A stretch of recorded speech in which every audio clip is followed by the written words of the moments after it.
مجھے یہ بتائیں کہ ڈاکٹر ذاکر نائک نے جب 2009 کے اندر یزید کو رضی اللہ عنہ کہا, As far as your understanding about the wall of Karbala, you said that Yazid, may Allah be pleased with him, Yazid, may Allah be pleased with him, Yazid, may Allah be pleased with him, that he was ferocious and he was a villain, etc.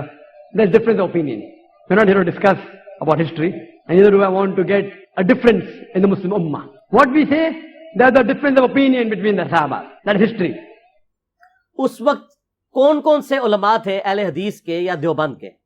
بریلویوں کو بھی تھے لیکن وہ بھی اپنی حاضری لگا رہے تھے, ان کو چھوڑ دیں. شیعہ نے تو بولنا ہی تھا کہ جنہوں نے فرنٹ سے لیڈ کر کے ڈاکٹر ذاکر نائک کو یہ کہا ہو کہ آپ سکوت اختیار کر لیں, کسی نے بھی نہیں کیا, مزہ لے رہے تھے اس کا. ڈاکٹر ذاکر نائک نے جب 2009 میں یہ فتنہ اٹھایا, میں ان کی بڑا احترام کرتا ہوں, آپ کو پتا ہے میں ان کو پروموٹ بھی کرتا ہوں, علمی اختلاف اپنی جگہ. میں نے جب اس کو کنفرنٹ کیا, اس کو علمی دلائل کے ساتھ جواب دیا, تو یہ سارے ہمارے پیچھے پڑ گئے. یعنی آپ ہمارے سروں پہ جوتیاں بھی مارتے ہیں اور ہمارے رونے پہ بھی بندی لگاتے ہیں. اس کو کوئی نہیں کچھ کہہ رہا. جب ہم نے جواب دیا تو سارے ہمیں کہنے لگے جی آپ سکوت اختیار کر لیں. ڈاکٹر ذاکر نائک کو کسی نے کہا سکوت اختیار کریں؟ اب آج کے بعد نہ کوئی ریکارڈ کرا دے, پچھلے 10 سالوں میں کوئی ویڈیو دکھائیں. 10 سالوں میں نہیں دکھائیں, شروع کے 2-3 سالوں میں, 2009, 10, 11, 12 میں ڈاکٹر ذاکر نائک کا نام لے کے کسی نے کہا سکوت اختیار کریں. تو وہ تو سکوت کا مطلب یہ کہتے ہیں کہ آل امیہ کو آپ ننگا نہ کریں, اہل بیت کی آپ جتنی مرضی گستاخیاں کر لیں, ان کے دشمنوں کو جتنا مرضی بڑھا چڑھا کے بیان کریں, اس پہ یہ راضی رہتے ہیں. تو ان کو تو سکوت نہیں کرواتے, ان کو تو حافظہ اللہ کہتے ہیں, ان کو تو دامت برکاتم عالیہ کہتے ہیں, اور جو جواب دے رہا ہے احادیث کی روشنی میں اس کو کہتے ہیں آپ سکوت اختیار کریں. تو بخاری مسلم کو ہم پھر بند کر دیں؟ میں نے تو اپنی کو بات ہی نہیں کی ہے, میں تو صحیح الاسناد حدیث سے بیان کرتا ہوں.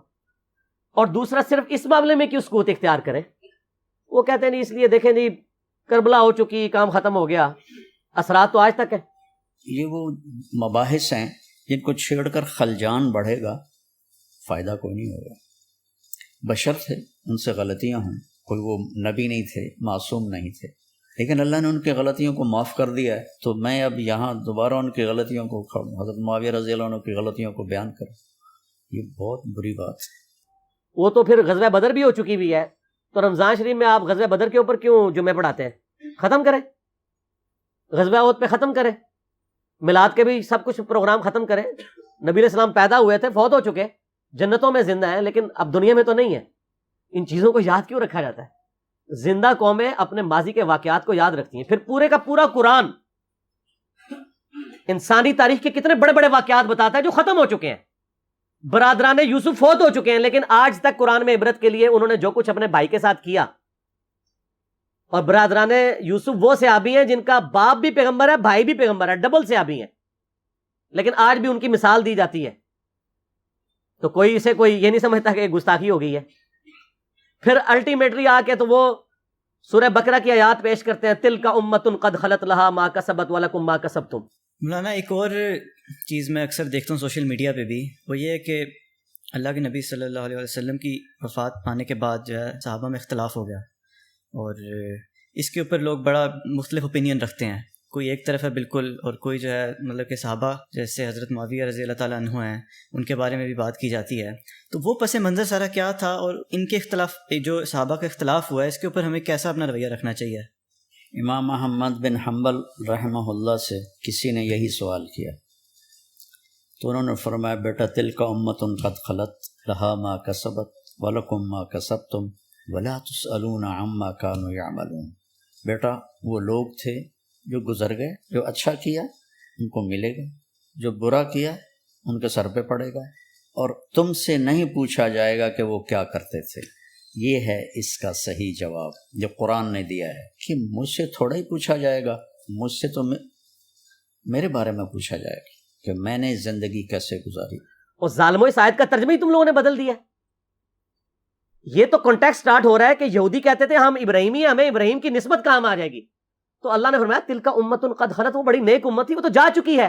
لہا ما کسبت ولکم ما کسبتم, ان کے لیے ان کے نیک اعمال ہیں اور تمہارے لیے تمہارے نیک اعمال ہیں.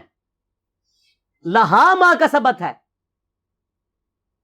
علیہا کے ساتھ نہیں ہے. علیہا ہو تو ان کی گناہ کا وبال ان پہ, تمہارے گناہ کا وبال تم پہ. ان نیکیوں کے لیے بات ہو رہی ہے کہ کسی پرانے بزرگوں کی نیکیاں تمہارے کام نہیں آئیں گی. یہ نہیں بات ہو رہی کہ پرانے بزرگ اپنی برائیاں ساتھ لے گئے اور تم بھی اپنی برائیاں ان کو چھوڑو, ان کو ڈسکس ہی نہ کرو. یہ قرآن بات کیسے کر سکتا ہے؟ قرآن تو خود پرانوں کی غلطیوں کو ڈسکس کرتا ہے عبرت کے لیے. تو ترجمہ ہی بدل دیا. یہ یہودیوں کو ٹانٹ کیا گیا تھا کہ تم ابراہیمی ہونے کا دعویٰ کرتے ہو اور کہتے ہو ابراہیم کی نسبت ہمیں کام آئے گی, ان کے نیک مال تو وہ ان کے نیک مال ان کے لیے تھے. ہم ویسے کر رہے یہی ہیں, یا اللہ جو کچھ بھی ہے تیرے محبوب کی امت سے ہے, اس کے لیے, اس کو کنڈیم کرنے کے لیے تھا. انہوں نے پکڑ کے اس کا ترجمہ ہی بدل کے اور ہی مطلب اس میں سے نکال دیا.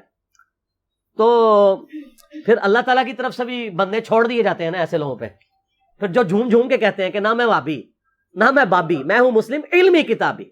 آؤ علمی کتابی بات کرو.